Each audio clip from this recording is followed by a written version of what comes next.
मैं अगर नगर पालिका अध्यक्ष पद पे हूँ तो मेरी जिम्मेदारी बनती है कि मैं जनता के बीच में जाकर उनकी समस्या को सुनूं। मैं अपनी जनता को मैं अपने ऑफिस में बुलाऊंगा। ये कैसी जनता दरबार है मेरे भाई। ये तो जो डीएवी स्कूल वाला रास्ता है उसको स्कूल वालों ने बंद किया है। इंशाल्लाह बहुत जल्दी उसकी लड़ाई लड़ी जाएगी। बोल रही है कांग्रेस ने भी ठगा।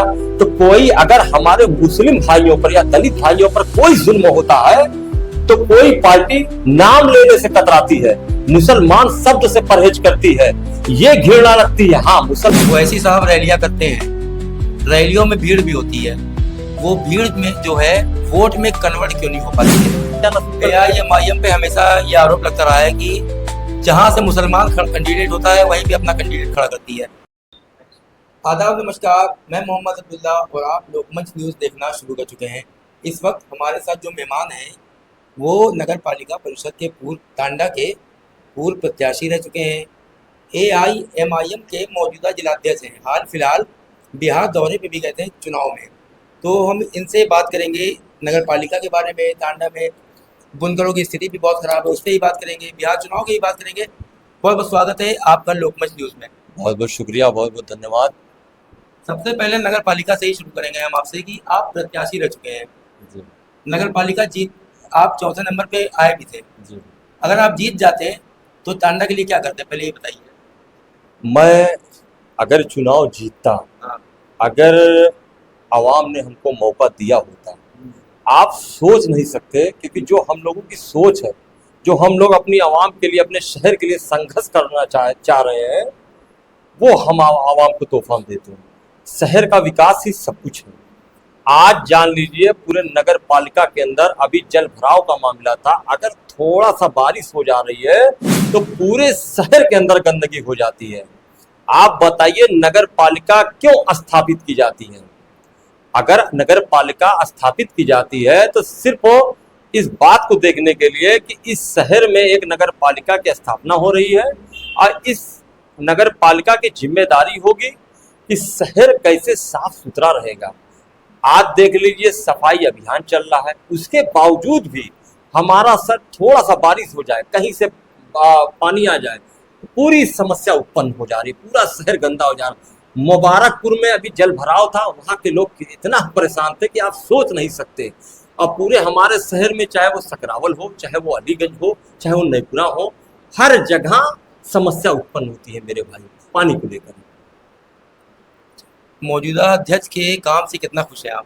देखिए नगर पालिका अध्यक्ष महोदया शबाना जी ने आवाम ने इनको मौका दिया, आवाम ने इनको नेता माना, उनका अधिकार था चुनाव लड़ने का, आवाम ने आपको नेता बना दिया। अब आपका काम था कि शहर का विकास करते, आवाम के सुख दुख में खड़ी होती। जब आपने निर्णय ले लिया कि हम पॉलिटिक्स करेंगे तो पॉलिटिक्स दिखनी भी चाहिए।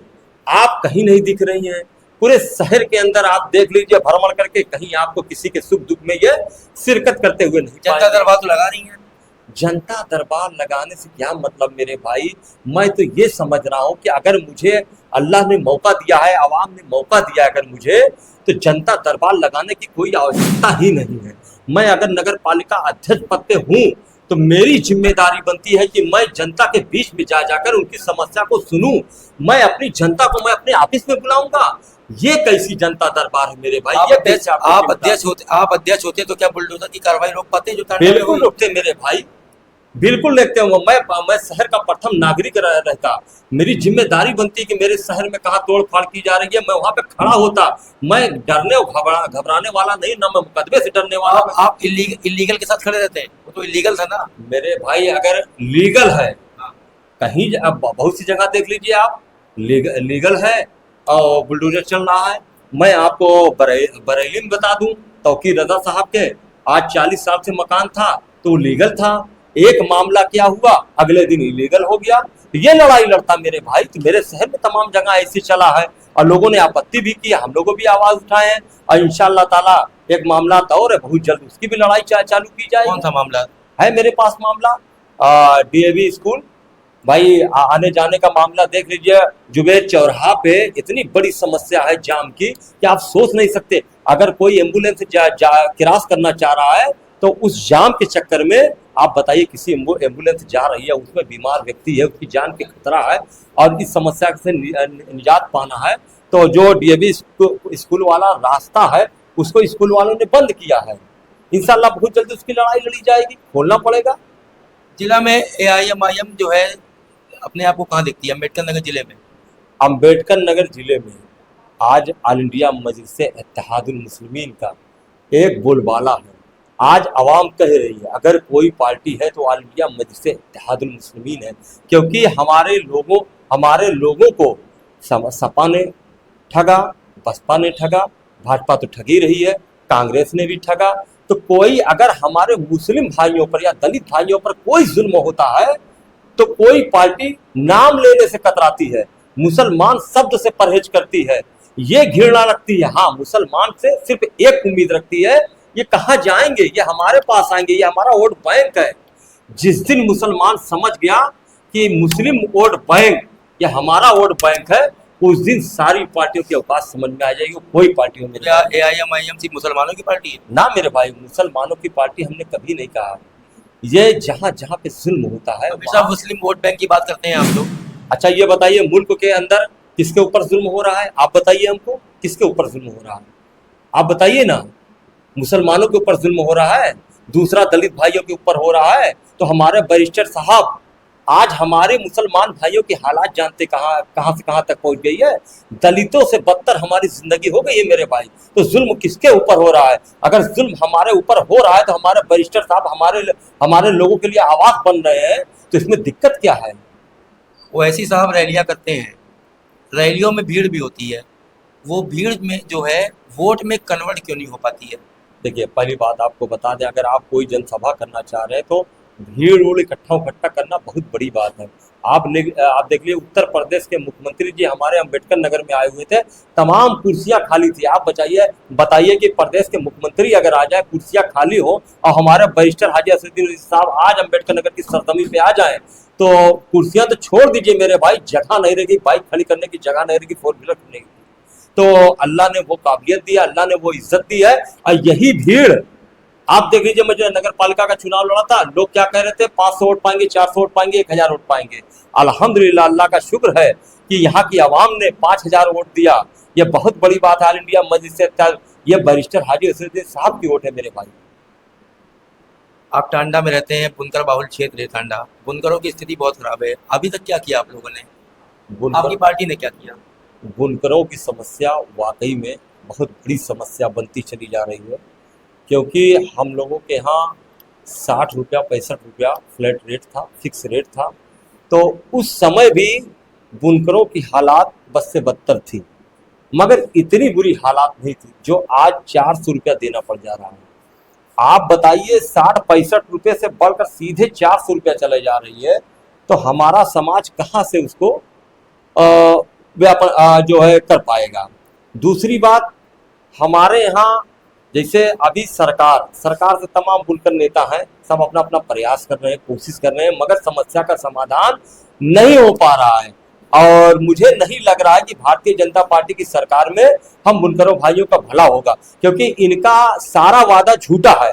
जैसे सबका साथ सबका विकास, या मुसलमानों के हाथों में एक हाथ में कुरान होगा, एक हाथ में कंप्यूटर होगा। आप बताइए, कितने मुसलमानों के हाथों में आपने कंप्यूटर दिया है और कौन से मुसलमानों का साथ आपने दिया है? आपने बुलडोजर चलाया है, आपने तमाम बेकसूरों को जेल में भेज दिया है, तमाम बेगुनाहों को मुकदमे से लाते चले जा रहे हैं। तो ये भारतीय जनता पार्टी की सरकार में होना नामुमकिन है। मगर हाँ, हम अब पाक परवरदिगार की उम्मीद रखते हैं कि सारी समस्याओं का समाधान हमारा पाक परवरदिगार ही करेगा। बुनकरों की स्थिति का जिम्मेदार कौन है, सरकार की पूंजीपति? देखिए, इसमें पहली बात तो सरकार, दूसरी अगर देखा जाए तो जो पूंजीपति है अपने यहाँ के हैं, अगर जब समस्या कोई उत्पन्न हो जाती है तो उस समस्या का समाधान करने के लिए कोई ना कोई रास्ता बनाना पड़ता है, कोई ना कोई उपाय निकालना पड़ता है। अगर हमारे यहाँ के पूंजीपति जो हमारे छोटे बुनकर हैं, जिनके पास 10 मशीनें हैं, 15 मशीनें हैं, 8 मशीनें हैं, ये लोग क्या करते हैं, ये अपना माल बनाकर जलालपुर की मार्केट करते हैं, खलीलाबाद की मार्केट करते हैं, बाराबंकी की मार्केट करते हैं। तो ये छोटे बुनकर भाई जब वहाँ जाते हैं तो इनका जैसे ट्रांसपोर्ट का खर्चा, उसके बाद आप स्वयं गए उसका खर्चा, तमाम खर्चे इसे बढ़ जाते हैं। तो तो इनके पास जो स्थिति है, आर्थिक स्थिति, ये 1 साल 2 साल तक अपने माल को रोक नहीं सकते। तो पूंजीपतियों को चाहिए था, यहाँ के लोगों को, कि इनको बुलाकर जो माल का रेट आप बाराबंकी में बेच के आते हैं, जो आप खलीलाबाद में बेच के आते हैं, आप यहाँ पे हमको दे देंगे, वहां मत जाइए, आप खर्चा ना करिए।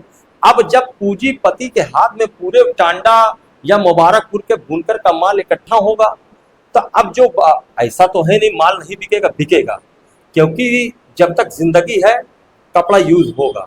जो गमछा बन रहा है, लुंगी बन रहा है, शर्ट बन रहा है, ड्रेस बन रहा है, जो भी बन रहा है, ये यूज होना है, इसमें 2 राय नहीं है भाई। जीने के लिए हमको भोजन चाहिए, शरीर ढकने के लिए हमको कपड़ा चाहिए, तो कपड़े की जरूरत पूरे मुल्क नहीं पूरी दुनिया के अंदर है। तो हमारा जो माल टांडा का जाता है वो पूरी दुनिया में जाता है। तो अगर ये पूंजीपति क्या करते, छोटे बुनकरों का माल खरीद कर अपने हिसाब से एक रेट तय करते बाहर, तो ये समस्या ज्यादा बड़ी ना होती। तो ये समस्या का समाधान है कि पूंजीपतियों को चाहिए कि छोटे बुनकरों का माल सही रेट पर यहीं खरीद लीजिए, इनको बाराबंकी खलीलाबाद न जाने दीजिए। जब ये छोटे बुनकर जब बड़े पूंजीपति बन जाएंगे, वो ऑटोमेटिक बाहर जाना शुरू कर देंगे। एआईएम पे हमेशा ये आरोप लगता रहा है कि जहां से मुसलमान कैंडिडेट होता है वहीं पे अपना कैंडिडेट खड़ा करती है, इसमें कितनी सत्यता है? अच्छा ये बताइए, अगर कोई समस्या या कोई प्लान आपका होता है, पहले आपने रिश्तेदार के यहाँ जाएंगे कि आप गैर जगह जाएंगे? अगर आपको कोई परेशानी आती है, आपको कुछ प्लान करना है, तो आप गैर जगह नहीं जाए, पहले अपने रिश्तेदारों में जाएंगे, अपने पड़ोसी में जाएंगे। तो ऑल इंडिया मजलिस इत्तेहादुल मुस्लिमीन मुस्लिम बाहुल क्षेत्र में ये पैमाना देखते हैं कि हम कितना वोट पा सकते हैं, कि जीत सकते हैं कि नहीं जीत सकते हैं। तो जब हमारा वोट परसेंटेज ठीक रहता है तो वहां से चुनाव लड़ते हैं, और यही दिगैर पार्टी के लोग भी करते हैं। अगर आप मान लीजिए बसपा की हम बात करें, जहां दलित बाहुल क्षेत्र होता है वहां पहले टिकट दिया जाता है।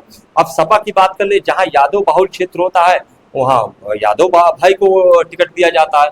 तो सेम कंडीशन हर पार्टी में मेरे भाई, हम लोग भी बहुत अच्छी सीट पाएंगे। अच्छा, उत्पीड़न के खिलाफ आप लोग ज्ञापन वगैरह देते हैं जाके कलेक्ट्रेट पे, एसडीएम को, डीएम को, कुछ इसका असर होता है कि नहीं? बिल्कुल होता है मेरे भाई, क्यों नहीं? क्या असर हुआ? अभी आप देख लीजिए, अलीगंज का मामला था, रोहित के हत्या का मामला था, ठीक है, वहां पे हम लोगों ने वो आवाज उठाई, हमने कहा कि FIR दर्ज होना चाहिए, और सीओ महोदय ने FIR दर्ज की कॉपी लाके दे दी।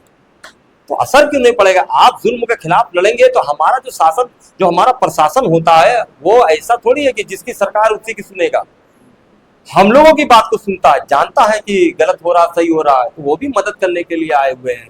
ऐसा नहीं मेरे भाई, हम लोगों ने बहुत समस्याएं का समाधान किया। हमारे यहाँ पुंथर का मामला था, उसकी लड़ाई हम लोगों ने लड़ा।